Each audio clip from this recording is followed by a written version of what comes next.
Alors il est vrai que nous sortons un programme assez fourni la semaine dernière avec cette semaine d'évangélisation où le Seigneur nous a richement bénis, je le crois. Ce week-end de Pentecôte également, ce dimanche lors du culte et également ce lundi lors du rassemblement. Et nous voici encore ce soir parce que le Seigneur n'est pas revenu. Alléluia. Et nous voici encore ce soir dans sa sainte présence et nous sentons déjà la grâce et la bénédiction du Seigneur sur nos vies, sur l'Église, sur son peuple. Et combien c'est réjouissant, combien c'est réconfortant pour nous que de savoir que Dieu est là, que de sentir, que de goûter que Dieu est là. Alléluia, c'est merveilleux. Et il n'y a rien de comparable à la présence du Seigneur. Il n'y a rien de plus précieux que la présence du Seigneur. Là où il est, nous aimons être. Alléluia. J'aimerais justement partager avec vous au sujet de cette intimité avec le Seigneur, et nous allons lire dans l'Évangile selon Matthieu, chapitre 6, à partir du verset, nous allons lire le verset 6 en introduction.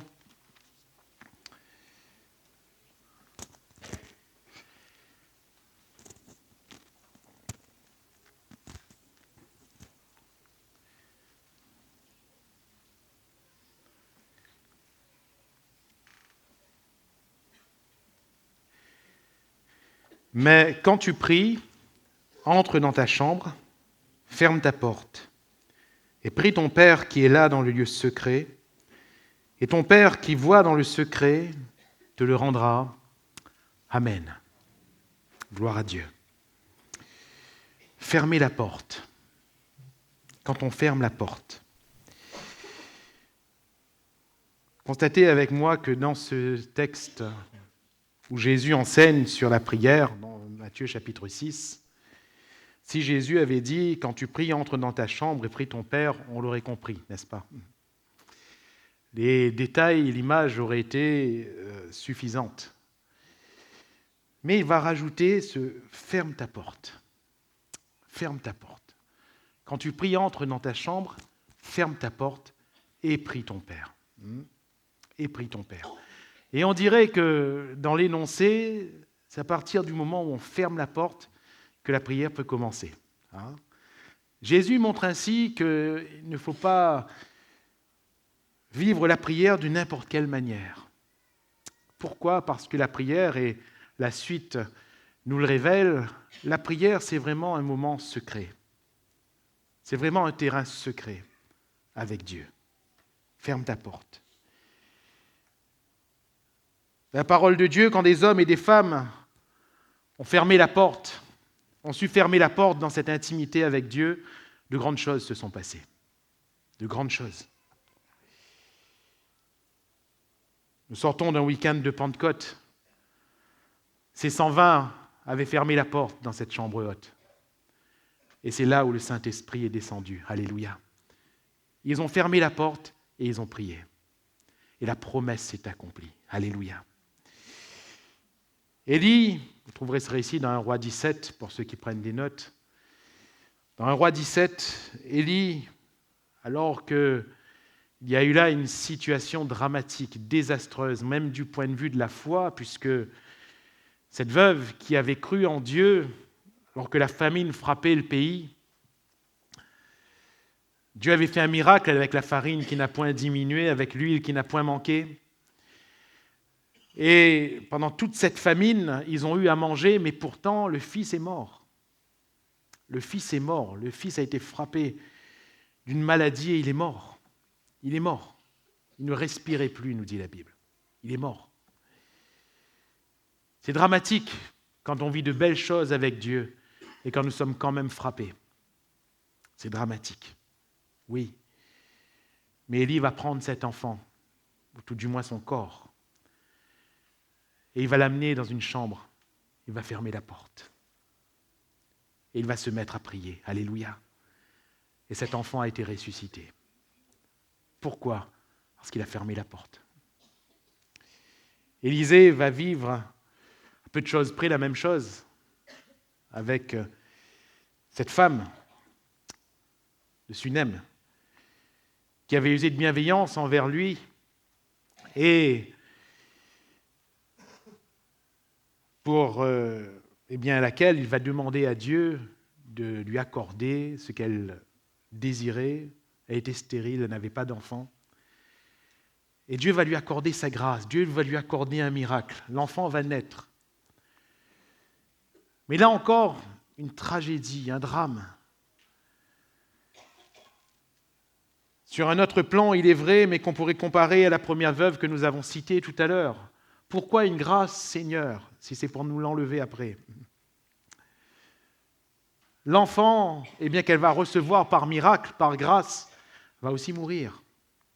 Va aussi mourir subitement, être frappé subitement. On ne comprend pas, Seigneur, comment ça se fait ?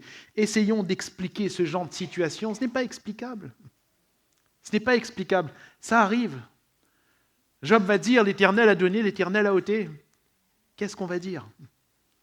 Ça arrive. Ça arrive.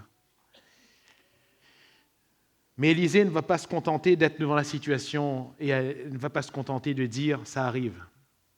Va entrer dans la chambre. Va emmener le corps de cet enfant encore une fois. Il va entrer dans la chambre. Il va fermer la porte et il va prier. Et Dieu va ressusciter encore cet enfant. Alléluia. Ferme ta porte. Ferme ta porte. Pierre, de la même manière avec Tabitha ou Dorcas, alors qu'on va lui présenter ses œuvres, on va dire finalement, à ce moment-là, ça ne reste qu'une nostalgie puisqu'elle est décédée, cette brave. Pierre, dans cette chambre, va prier. Ferme ta porte. Il va prier. Et Dieu va permettre encore une résurrection. Vous réalisez, là, nous parlons de cas de résurrection. Parce que quand on entre dans la chambre et quand on ferme la porte, Dieu peut faire de grandes choses, même jusqu'à ressusciter des morts. Sur la parole de Dieu, par la bouche du prophète Élisée, cette femme aussi va fermer la porte. Pour reprendre toujours cette image, vous pourrez citer plusieurs textes. Entre chez toi. Après avoir demandé tous les vases que tu peux aux voisins, aux voisines, entre chez toi. Ensuite, commence à verser l'huile dans les vases. Elle est entrée chez elle. Elle a fermé la porte. Et elle a commencé à verser l'huile. Et l'huile a coulé, coulé, coulé, coulé. À partir d'un seul vase, l'huile a rempli tous les vases de cette maison. Et le parfum, un merveilleux parfum, se dégageait dans cette maison. Alléluia. Le miracle de Dieu. Le parfum de Dieu veut être dans notre maison ce soir. Alléluia. Si nous voulons entrer, fermez la porte. Fermez la porte. Il y a un secret, une intimité dans lesquelles le Seigneur nous attend. Comprenons que ce n'est qu'une image. Il ne s'agit pas ici d'une chambre physique. Même dans l'enseignement de Jésus, quand Jésus dit ici « entre dans ta chambre, ferme ta porte », je crois qu'il est bon qu'on l'observe tel quel, oui. Mais est-ce que Jésus lui-même, il avait une chambre ? Est-ce que Jésus lui-même, il fermait la porte ? Il va dire lui-même, les renards ont des tanières, les oiseaux du ciel ont des nids, mais le Fils de l'homme n'a pas un endroit où poser sa tête. Jésus montait sur la montagne, il priait, il se retirait dans les lieux déserts et il priait. Et ce principe était le même, l'intimité avec Dieu. Ferme ta porte. Ferme ta porte. Dans ce jardin de Gethsémanée, Jésus a fermé la porte. Il a dit à ses disciples, restez là. Il en a amené 3, il leur a dit aussi, vous restez là. Et il est allé plus loin. Il a fermé la porte. Et il est allé dans cette intimité avec son Père. Il n'a pas attendu Golgotha, il n'a pas attendu la croix. Frères, sœurs, n'attendons pas Golgotha. N'attendons pas le combat physique, si je puis m'exprimer ainsi. N'attendons pas la situation physique quand elle se produit. Non, non, il y a une intimité avant, à voir avec Dieu. Jésus n'attendait pas forcément d'être devant les malades pour prier. Non, il les guérissait. Alléluia. Parce que son temps d'intimité était avant. Avant. Et c'est là, dans ce jardin de Gethsémanée, où il va angoisser. C'est là, dans ce jardin de Gethsémanée, où la sueur se transformait en grumeaux de sang. C'est là. Et c'est là où Dieu envoya un ange pour le fortifier. Alléluia. C'est là, dans ce temps d'intimité. Et nous voyons ce Jésus aller ensuite vers la croix complètement serein, complètement victorieux. Et si le combat était là, avec cette question, avec cette requête, s'il est possible que cette coupe s'éloigne de moi, toutefois non pas ma volonté mais la tienne. Jésus, en avançant vers la croix, vers Golgotha, il n'a plus eu de doute, il n'a plus eu de combat, il avait déjà la victoire. Alléluia. Il avait déjà la victoire. Quand il va dire à Pierre, mais pourquoi tu t'inquiètes? Quand Pierre a emporté l'oreille du soldat, si tu crois que si je demandais à mon Père, il ne m'enverrait pas tout de suite des légions d'anges, hein? Mais il avait déjà vaincu tout ça. Alléluia. Il avait déjà vaincu cette situation injuste. Il l'avait déjà vaincu. Alléluia. Nous avons du mal à vaincre les injustices parce que nous n'avons pas pris le temps de fermer la porte. Nous avons du mal. Les coups, il les avait déjà vaincus. Alléluia. Nous avons du mal à vaincre les coups parce que nous n'avons pas pris le temps de fermer la porte. Les injures, il les avait déjà vaincus. Le jugement injuste de Pilate, il l'avait déjà vaincu. Vous voyez cette sérénité devant Pilate? Tu n'aurais sur moi aucun pouvoir si cela ne t'avait été donné d'en haut. La souffrance est dans son corps, mais son âme est en paix. Alléluia. Et si l'angoisse de porter le péché, c'est normal, si l'angoisse de porter le péché de l'humanité était là, la grâce l'a amené plus haut, au-dessus de tout, parce qu'il avait fermé la porte. Ézéchias, alors qu'il y avait la parole de Dieu, donne des ordres à ta maison parce que tu vas mourir. Il va lui aussi, même s'il n'y avait peut-être pas une porte physique, on ne sait pas, le texte ne nous précise pas, mais il va se retourner contre ce mur. Il va fermer la porte. Il va dire, Éternel, souviens-toi que j'ai marché fidèlement devant ta face. Alléluia. Souviens-toi, l'intimité avec Dieu. Là, il n'a pas demandé Ésaïe, prie pour moi. Pourtant, il aurait pu le faire. Mais il y avait son intimité avec Dieu. La prière. La prière. Et Moïse, bien sûr, pourrait citer tous ces hommes de Dieu. Mon frère, ma sœur, mon propos ce soir, on comprend peut-être un peu plus facilement maintenant. Quelle est notre intimité avec Dieu? Si nous parlons de prière, quelle est notre intimité avec Dieu? Est-ce que nous avons une chambre? Est-ce que nous avons ce temps mis à part? Parce qu'il est précieux. Quand tu pries, entre dans ta chambre, ferme ta porte. Alors fermer la porte à quoi? Parce que s'il ne s'agit pas d'une porte physique, on le comprend bien. Si c'est une image, c'est l'image de quoi? Fermer la porte à quoi? Oh, j'aurais pu trouver plein d'arguments à mettre sous cette rubrique. Mais j'aimerais rester très scripturaire ce soir. Dans cet enseignement de Matthieu 6, on ne va pas dénaturer le texte. Premièrement, Jésus montre clairement qu'il nous faut fermer la porte au regard des autres. Car notre prière, notre intimité avec Dieu ne se fait pas en fonction du regard des autres, sous la pression du doigt des autres. Non. Quand nous sommes avec Dieu, nous fermons la porte à tout cela. Alléluia. Verset 1er, gardez-vous de pratiquer votre justice devant les hommes pour en être vus. Pour en être vus. Verset 2, lors donc que tu fais l'aumône, ne sonne pas de la trompette devant toi comme font les hypocrites dans les synagogues, dans les rues, afin d'être glorifiés par les hommes.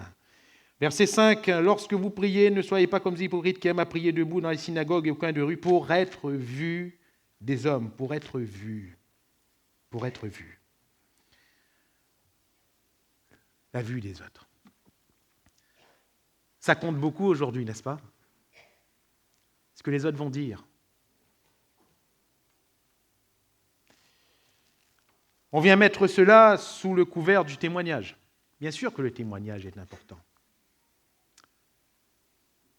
Le livre des Proverbes nous rappelle que la bonne réputation vaut plus que les richesses, vaut plus que le bon parfum, ça vaut plus que beaucoup de choses.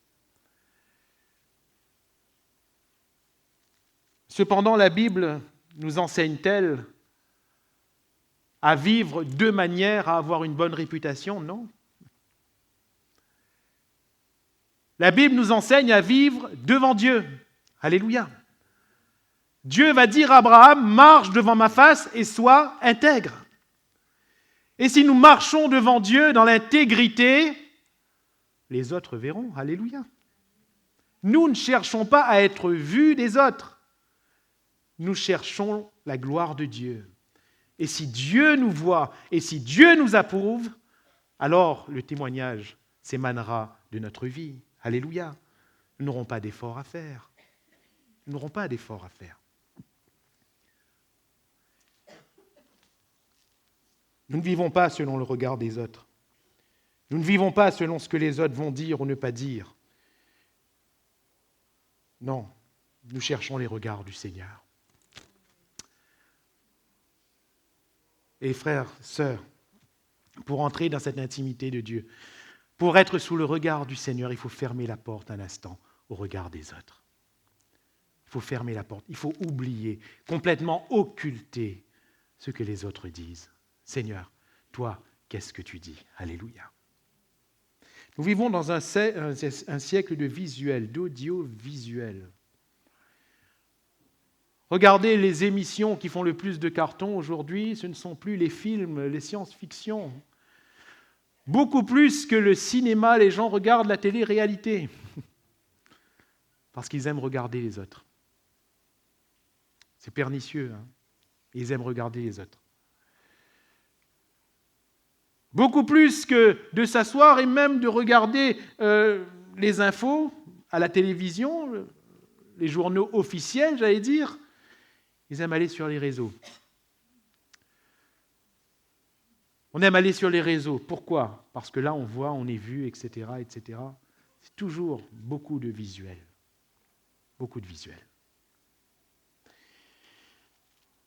L'éducation qui nous est imposée aujourd'hui est une éducation de visuel. La manière dont on nous regarde est importante et parfois primordiale. On le constate même par rapport à nos enfants à l'école, n'est-ce pas? Avant, ce que nos parents nous mettaient, c'était bon, on était contents, pas vrai? On allait à l'école, hein? Longtemps, même si c'était un savate de douane, t'es content? Hein? Après, certes, il y a une évolution, mais du moment qu'on avait des chaussures aux pieds, qu'on n'était pas nus, je veux dire, c'était suffisant. Aujourd'hui, mettez pas ça moins. Les enfants, ils sont comme ça. Les enfants, ils sont comme ça. Et parfois, ce n'est pas une mauvaise volonté, c'est juste que le regard des autres compte. C'est la manière dont le monde éduque. Moi, je vois mes propres filles me disent « Papa, on va me dire que je suis bizarre. » Je suis obligé de leur dire « Non, tu n'es pas bizarre, va. » Pourquoi? Parce que le regard des autres compte. À tel point que finalement, même quand on se présente devant Dieu, même quand on prie Dieu, on a dans le cœur la pression de ce que quelqu'un a dit, de la manière dont quelqu'un nous juge, de la manière dont quelqu'un nous regarde, alors que le Seigneur veut nous libérer de tout ça, du jugement des autres. Qu'est-ce qu'on a à faire? Paul va dire, qu'ai-je à faire d'être jugé par vous?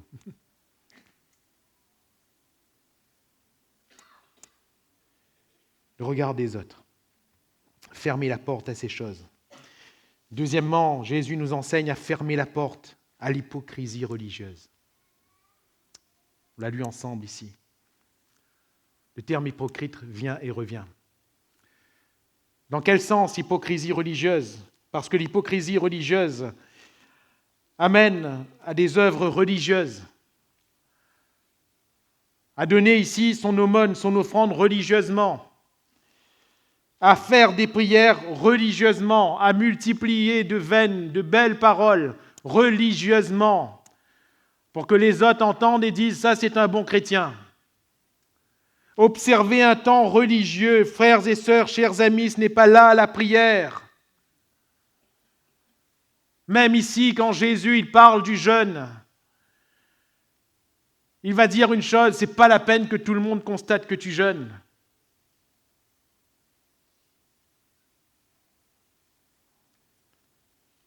Une fois, un brave est venu voir son pasteur en disant « Frère, rendons compte, mais la jeûne, 1 semaine pour ça.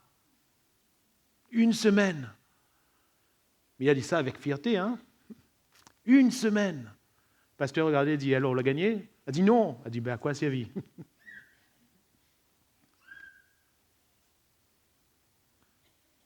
On ne jeûne pas pour les autres. On jeûne devant Dieu. Alléluia. Pour les autres, Jésus va dire, parfume ta tête, lave-toi. Les autres n'ont pas besoin de savoir. Ils n'ont pas besoin de savoir. C'est devant Dieu que ça se passe. Alléluia. Et on dirait que dans cet enseignement, Jésus veut nous amener vraiment et vraiment, sincèrement, sous le regard unique de Dieu. De Dieu et de Dieu seulement.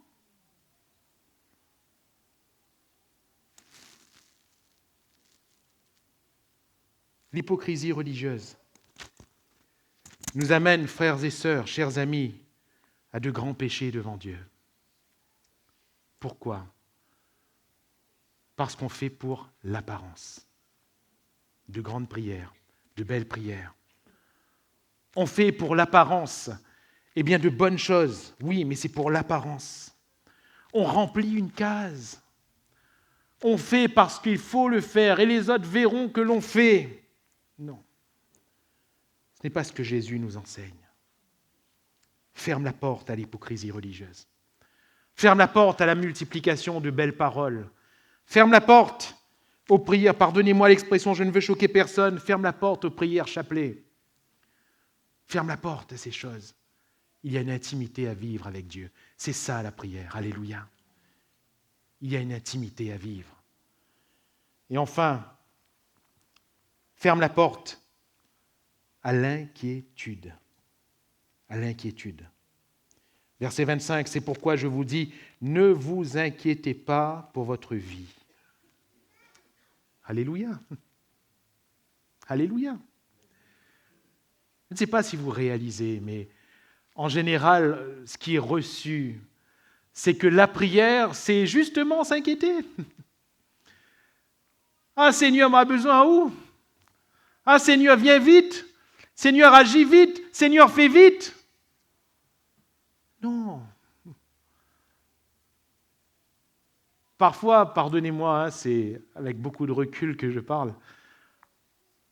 Parfois, quand j'entends la prière d'un frère ou d'une sœur, aucun reproche, rien à dire, rien sur ce plan.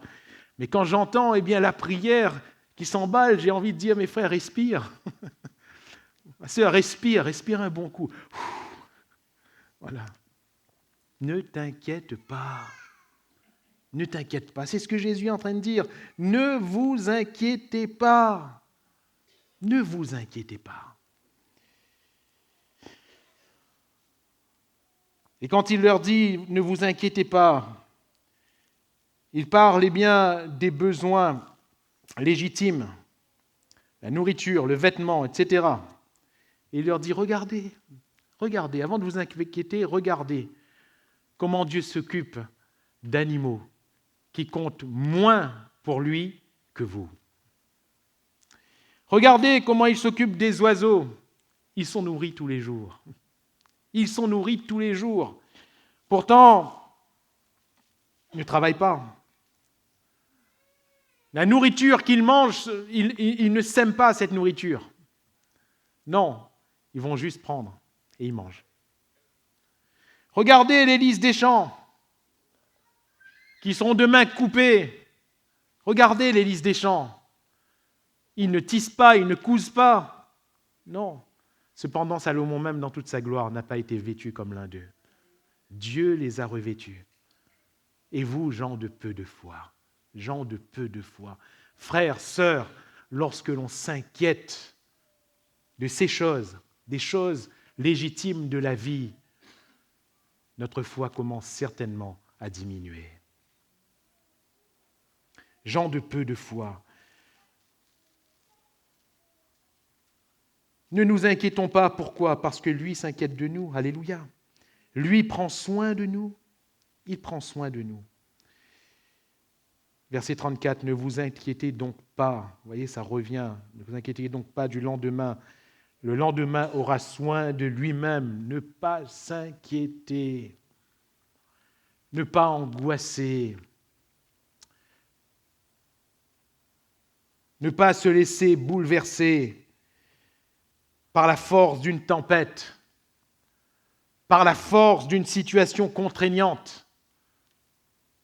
Ne pas se laisser submerger par les vagues. Ne pas se laisser effrayer par la vallée de l'ombre de la mort. Je ne crains aucun mal, car tu es avec moi. Alléluia. Je ne crains pas. David ne dit pas, je sais comment il va me délivrer. Il ne sait pas. Frères et sœurs, on ne sait pas ce que Dieu va faire. On ne sait pas toujours. S'il nous dit, on le sait. Mais s'il ne nous dit pas, on ne sait pas.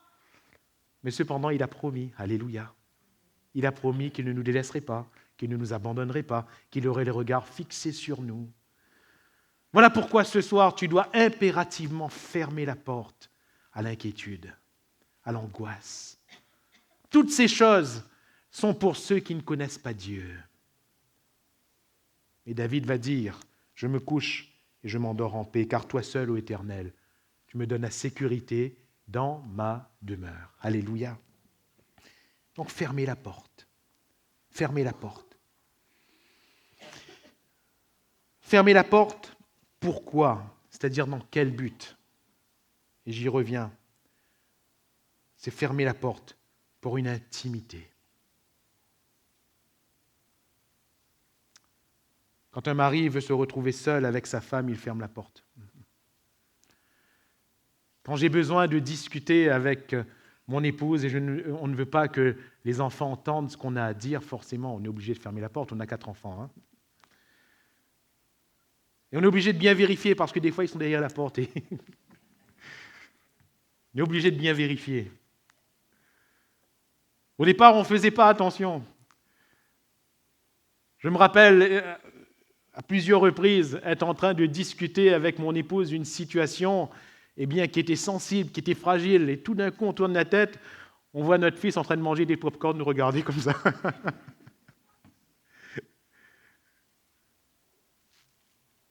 Et je lui renvoyais bien sûr dans sa chambre avec des réprimandes, mais bon, ferme la porte. Ferme la porte, parce qu'il y a une intimité. Il y a une intimité. Dieu nous attend dans une intimité. Frères, sœurs, on ne peut pas vivre d'intimité avec Dieu si on ne ferme pas la porte.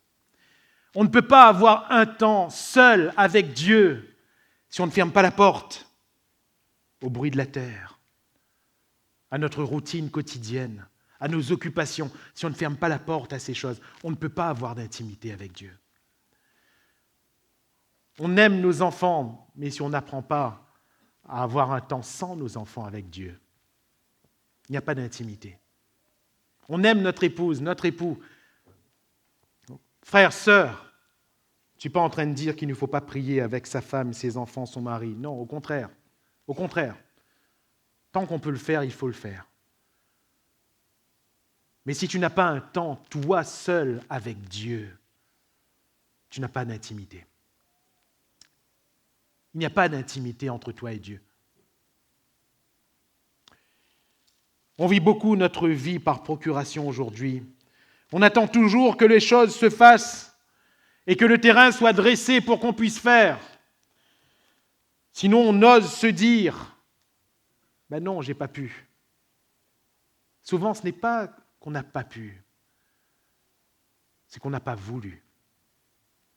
C'est qu'on n'a pas fait. C'est pas qu'on n'a pas pu. Vous avez remarqué que quand vous voulez vraiment quelque chose, vous faites tout pour? Vous avez remarqué?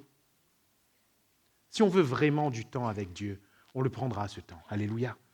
Le temps, on ne l'a jamais, mais si on veut vraiment du temps avec Dieu, on le prendra ce temps.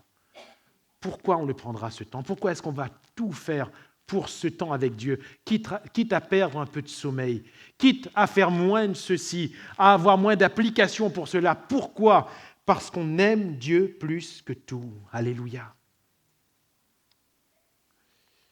Jésus va dire lorsque vous priez, dites « Notre Père ».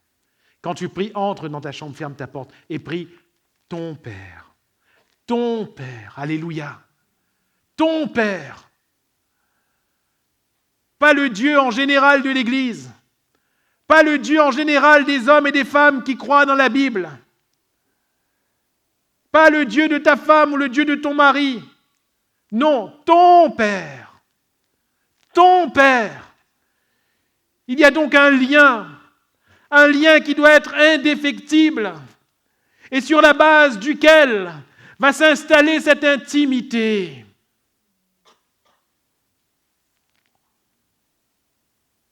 Sinon, Dieu reste Dieu, mais il est tellement loin, n'est-ce pas? Tellement loin. Sinon, Dieu reste le Dieu qui est sur son trône. Dieu reste le Dieu de l'Église, il n'y a pas de problème. Mais est-ce que Dieu est ton Dieu? Prie ton Père, et ton Père qui voit dans le secret te le rendra. Jésus insiste à plusieurs reprises dans ce texte de Matthieu 6 et 7. Il va insister, votre Père, ton Père, parce qu'il y a un lien. Alléluia. Il y a un lien. Frères, sœurs, et en allant profondément dans la définition de ce lien, nous découvrons quoi? Que Dieu nous aime tellement, qu'il a tellement voulu cette intimité avec nous, qu'il a fait quoi? Il a offert son Fils à la croix pour nous. Alléluia. Et si je vous disais ce soir que le sacrifice de Jésus-Christ a pour but notre intimité avec Dieu? Frères, ce n'est pas pour nous laver de nos péchés? Si. Mais est-ce que vous êtes déjà posé la question, laver de nos péchés, pourquoi? Frères, pour qu'on soit sauvés? Oui. Mais le salut, c'est quoi? Frères, c'est la vie éternelle? Oui. Mais vivre éternellement avec qui? Parce que le ciel et la terre passeront, on est d'accord.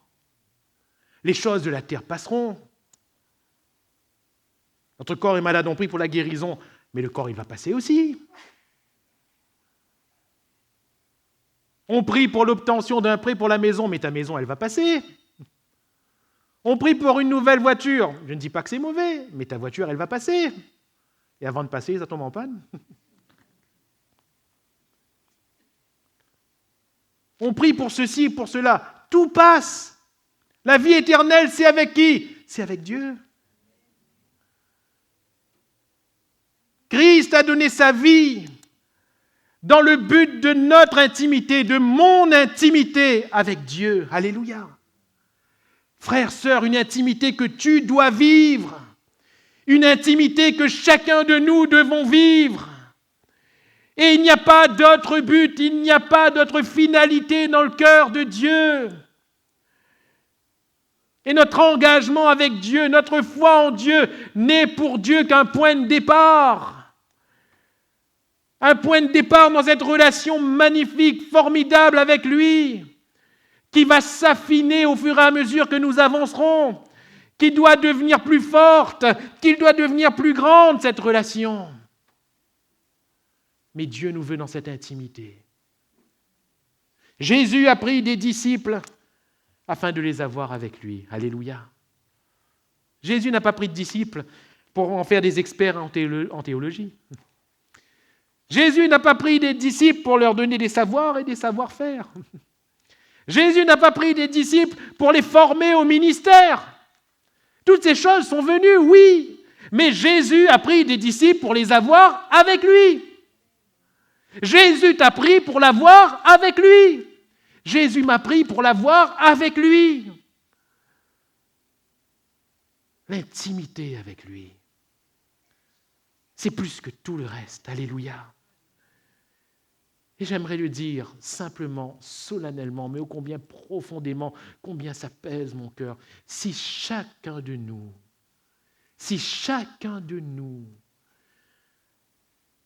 avait l'audace de nourrir au-dessus de tout le reste cette intimité avec Dieu.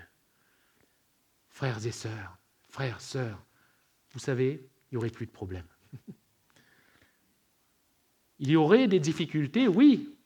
Il y aura des luttes, oui. Il y aura des combats, mais il n'y aurait plus de problèmes. Vous comprenez ce que je veux dire? Il n'y aurait plus de problèmes, car chacun grandira avec son Dieu.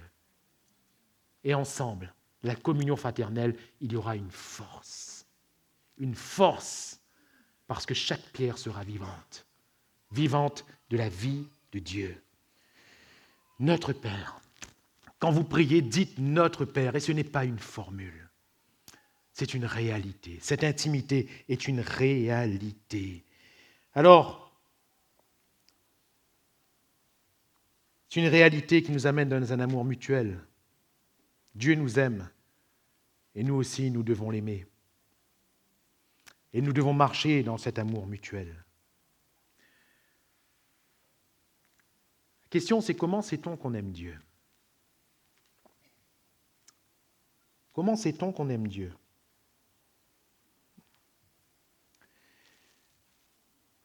Jésus va donner la réponse à cette question.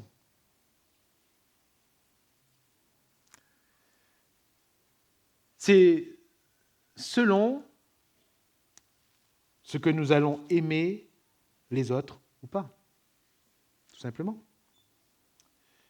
Dans la prière, au verset 12, la prière que Jésus enseigne, « Pardonne-nous nos offenses, comme nous aussi nous pardonnons à ceux qui nous ont offensés. » Verset 14, « Si vous pardonnez aux hommes leurs offenses, votre Père céleste vous pardonnera aussi. Mais si vous ne pardonnez pas aux hommes, votre Père ne vous pardonnera pas non plus vos offenses. » Jean va rajouter dans son épître, eh bien, si nous haïssons notre frère, nous ne pouvons pas aimer Dieu. Nous ne pouvons pas aimer Dieu. Et il va dire dans 1 Jean chapitre 5, verset 2, « Nous connaissons que nous aimons les enfants de Dieu lorsque nous aimons Dieu et que nous pratiquons ses commandements. » C'est un théorème. C'est un théorème. Nous reconnaissons que nous aimons les enfants de Dieu au fait que nous aimons Dieu et respectons ses commandements. Le théorème, c'est quoi? Si j'aime Dieu et que j'aime ses commandements, j'aimerai aussi les enfants de Dieu. C'est simple. Vous savez tous c'est quoi un théorème, hein? Ah, ça fatigue à nous l'école, hein? Théorème Pythagore. Je vois que ça ravive quelques souvenirs.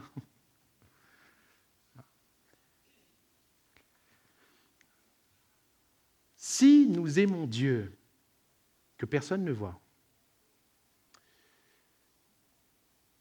qui peut attester qu'on aime Dieu? Si je vous dis j'aime Dieu, comment pourrez-vous me dire c'est vrai? Le frère il aime Dieu vraiment? Comment pourrez-vous le dire? Vous ne pourrez pas, pas vrai? Vous ne pourrez pas. On ne peut pas. Quelle est la preuve? C'est comme Pythagore, hein? On voit un triangle, on dirait les rectangles. Il y a un théorème pour ça. Si le carré du plus grand côté est égal à la somme du carré des deux autres côtés, ça veut dire que le triangle est rectangle. Il y a un théorème. On ne peut pas juste regarder, on dirait les rectangles. Non. On ne peut pas juste regarder quelqu'un, on dirait qu'il aime Dieu. Non, on ne peut pas. On ne peut pas, il y a un théorème. Nous aimons Dieu quand nous aimons les enfants de Dieu. Et nous aimons, c'est la réciproque, et nous aimons les enfants de Dieu quand nous aimons Dieu. Il y a un amour qui est là et qui est manifeste. Et comment cet amour est manifeste? On ne peut pas aimer Dieu sans aimer ses commandements. On ne peut pas aimer Dieu et ses commandements sans aimer son frère et sa sœur, sans aimer son prochain. Pourquoi? Parce que le commandement, c'est justement tu aimeras le Seigneur ton Dieu de tout ton cœur, de toute ton âme, de toute ta pensée, de toute ta force, et ton prochain comme toi-même. Donc si on dit qu'on aime Dieu et qu'on n'aime pas notre prochain, on n'aime pas Dieu. Et si on dit qu'on aime notre prochain et qu'on n'aime pas le commandement de Dieu, on n'aime pas Dieu. Et en réalité, on n'aime pas notre prochain. On a résumé l'amour du prochain à un amour humain. On a résumé l'amour du prochain à une affection humaine. Mais ce n'est pas l'amour de Dieu. Or, l'intimité dans laquelle Dieu nous attend, c'est l'intimité de son amour, alléluia, qui est déversée dans nos cœurs par le Saint-Esprit. Quand nous entrons dans la chambre et que nous fermons la porte, nous entrons pleinement dans l'amour de Dieu, alléluia, dans l'amour de Dieu. Et cet amour nous remplit.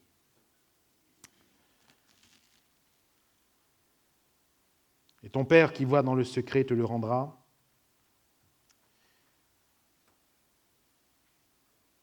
Rendre quoi? C'est quoi rendre? C'est quoi le résultat de cette intimité? Eh bien, dans cette intimité, nous pouvons prier. Alléluia.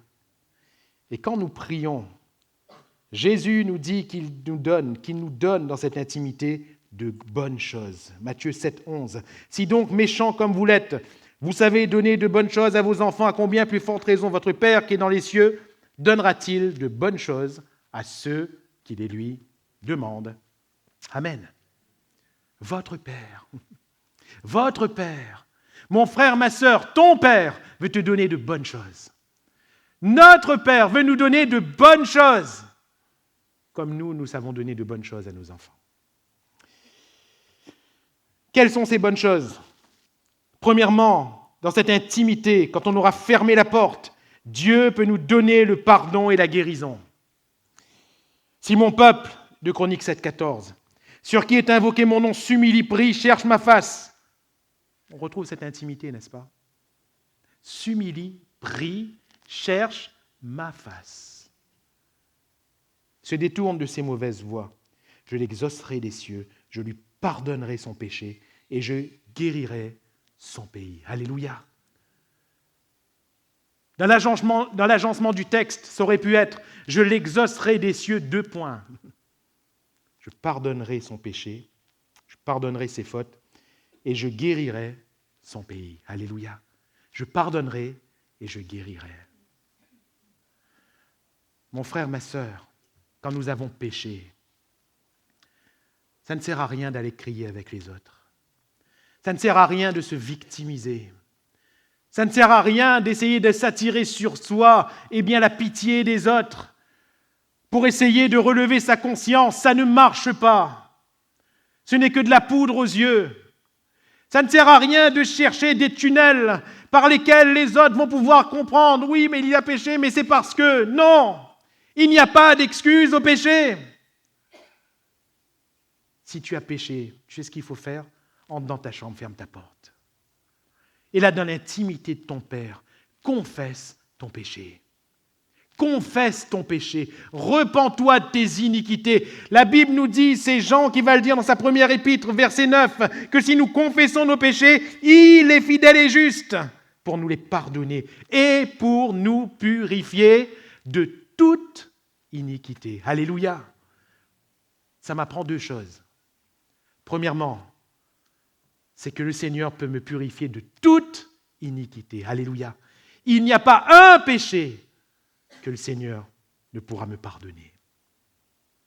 Il me purifie de toute iniquité. Quelqu'un va me dire, frère, il y a le péché qui mène à la mort. Hein? Ça, c'est un mythe, ça. Il ne faut pas rentrer là-dedans. Non, petite parenthèse. Hein? Non, c'est autre chose. Ça, c'est un terrain où les choses ne sont pas aussi arrêtées, aussi définies. On a voulu parler du blasphème contre le Saint-Esprit sans vraiment le définir. Ce n'est pas quelque chose que nous pouvons énoncer comme ça. Non, non. Effectivement, il y a un péché qui n'est pas pardonnable. Et ce péché, c'est le blasphème, comme va dire Jésus, contre le Saint-Esprit. Mais le blasphème contre le Saint-Esprit, ce n'est pas dire une mauvaise chose du Saint-Esprit. Ce n'est pas ça. Ce n'est pas ça. Ça ne se résume pas à ça. C'est beaucoup plus profond que cela. Mais ce texte m'apprend couplé avec plusieurs autres textes qui m'amènent à dire que c'est une doctrine, que Jésus peut nous purifier de toute iniquité. Alléluia. Que Jésus peut nous purifier de toute iniquité. Le psaume 103. Mon âme bénit l'Éternel. C'est lui qui pardonne toutes tes iniquités. Alléluia. Qui te guérit de toutes tes maladies. C'est lui qui pardonne. C'est lui qui pardonne. Et deuxièmement, il est fidèle et juste. 1 Jean 1, verset 9. 1 Jean 1, 9, pardon. Il est fidèle et juste pour nous pardonner. Il est fidèle et juste. Normalement, si on parle de justice de Dieu, l'âme qui pêche, c'est celle qui mourra. Et parce que le sang de Jésus a coulé, sa fidélité se révèle par rapport à ce sang qui a coulé. Alléluia. Dieu est fidèle au sacrifice qu'il a offert lui-même.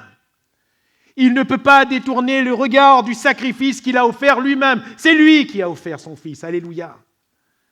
Et parce qu'il a offert son Fils, mon frère, ma sœur, c'est pour nous purifier de toute iniquité. C'est pour nous pardonner. Alléluia. Il y a un grand pardon dans la grâce de Dieu que nous devons recevoir personnellement. Et pour le faire, c'est dans l'intimité avec Dieu. C'est dans l'intimité avec Dieu. Ton Père qui voit dans le secret te le rendra. Les bonnes choses, c'est aussi le Saint-Esprit. Alléluia. Nous l'avons chanté tout à l'heure. Si donc, méchants comme vous l'êtes, c'est le texte parallèle dans Luc 11, 13. Méchants comme vous l'êtes, vous avez donné de bonnes choses à vos enfants. À combien plus forte raison le Père céleste donnera-t-il le Saint-Esprit à ceux qui le lui demandent. Alléluia.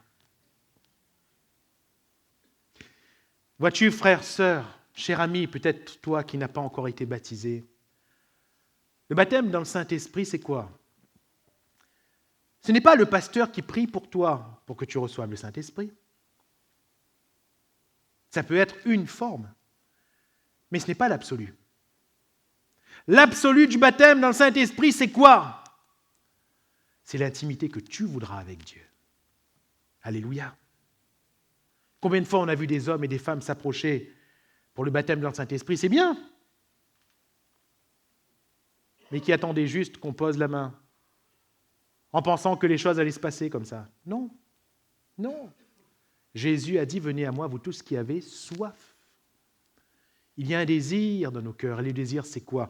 C'est l'intimité avec Dieu. Parce que cette intimité va amener la présence de Dieu dans nos cœurs par le Saint-Esprit. Alléluia. La prière, c'est quand j'entre dans la chambre, je ferme la porte et je me tiens dans cette intimité. Le Saint-Esprit est là. Mais quand je suis rempli du Saint-Esprit, je sors de cette chambre avec la présence de Dieu toujours dans mon cœur. Alléluia. Et enfin, parce que le temps nous manque, il nous donne de bonnes choses. Quelles bonnes choses? Bien sûr, et ça vient, pardonnez-moi, je l'ai mis en bout, il pourvoit à tous nos besoins. Alléluia. Quand on entre dans l'intimité de Dieu, il y a une grande richesse qui appartient au royaume de Dieu, à la justice de Dieu. Et Jésus va dire que toute chose, tout ce dont nous avons besoin, il nous les donne par-dessus. Alléluia. Cherchez premièrement le royaume de Dieu et sa justice, et toutes ces choses vous seront données par-dessus. Philippiens 4, 19. Et mon Dieu pourvoira à tous vos besoins selon sa richesse avec gloire en Jésus-Christ. Alléluia. Et mon Dieu pourvoira à tous vos besoins. Tout à l'heure, c'était toute iniquité. Et là, c'est tous vos besoins. Mon Dieu pourvoira à tous vos besoins. Là encore, je ne veux pas enlever ce texte de son contexte. Parce que la foi de ces Philippiens a été agissante. Ces Philippiens ont vraiment vécu une intimité de cœur avec Dieu pour que l'apôtre leur réponde comme cela. Dans le contexte, il est question de ces Philippiens qui ont donné de leurs biens, de leur argent, pour l'assistance des saints, pour l'Église. Et Paul ne va pas les applaudir en disant « Bravo, vous avez donné votre argent, maintenant Dieu va vous donner de l'argent ». Ce n'est pas ce qu'il est dit. Paul est en train de leur dire « Parce que vous avez offert ce sacrifice à Dieu ». Alléluia. Paul ne dit pas « Parce que vous avez donné votre argent aux apôtres ». Paul est en train de dire « Parce que vous avez offert ce sacrifice à Dieu ». Dieu pourvoira à vos besoins. Qu'est-ce qui s'est passé et que Paul souligne dans le cœur de ces Philippiens? Ces Philippiens ont eu le cœur ouvert au Seigneur. Et quand ils ont donné au Seigneur. Alléluia. Ils étaient pleinement dans cette intimité avec le Seigneur, à tel point qu'ils croyaient de tout leur cœur que ce qu'ils donnaient, ils le donnaient au Seigneur.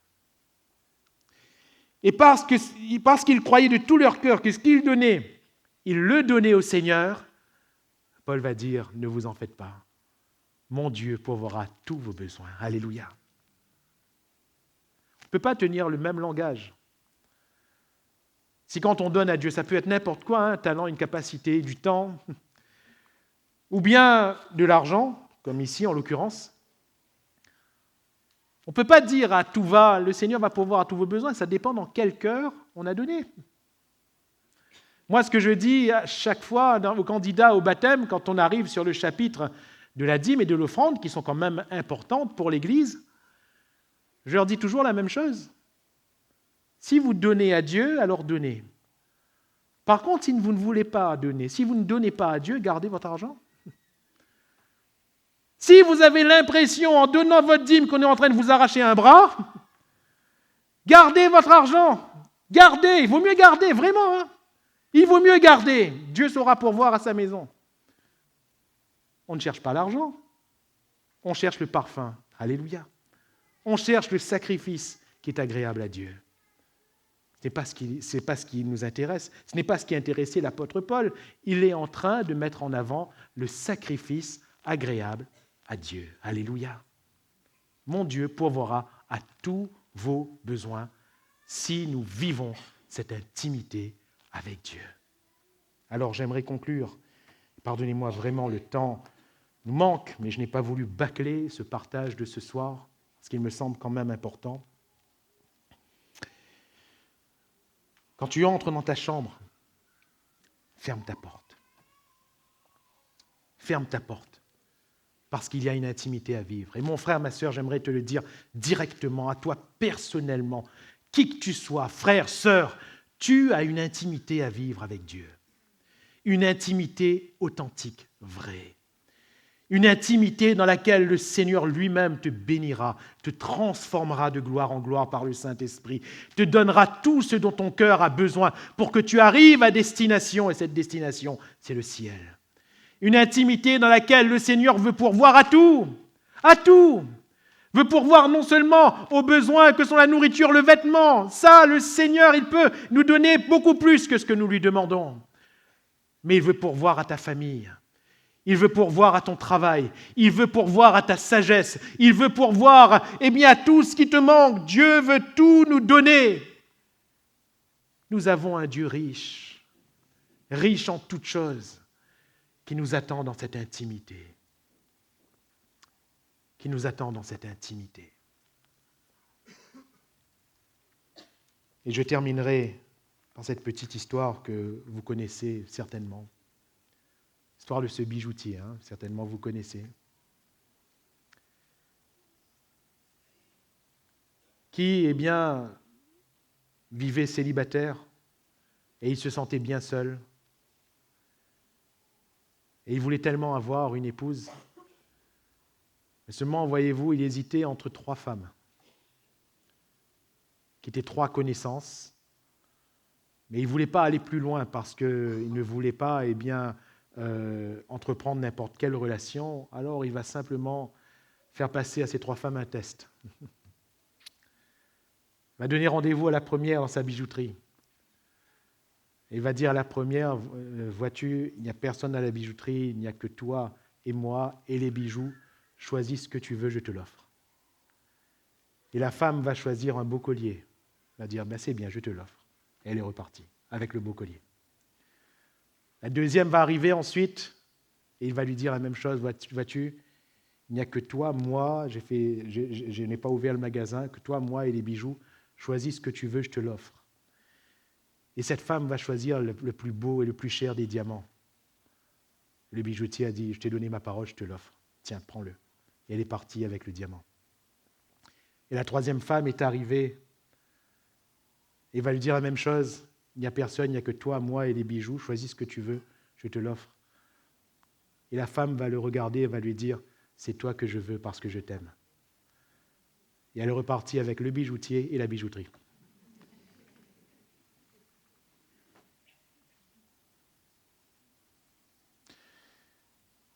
Il y a une question que je vous ai posée il n'y a pas si longtemps, si vous vous en rappelez.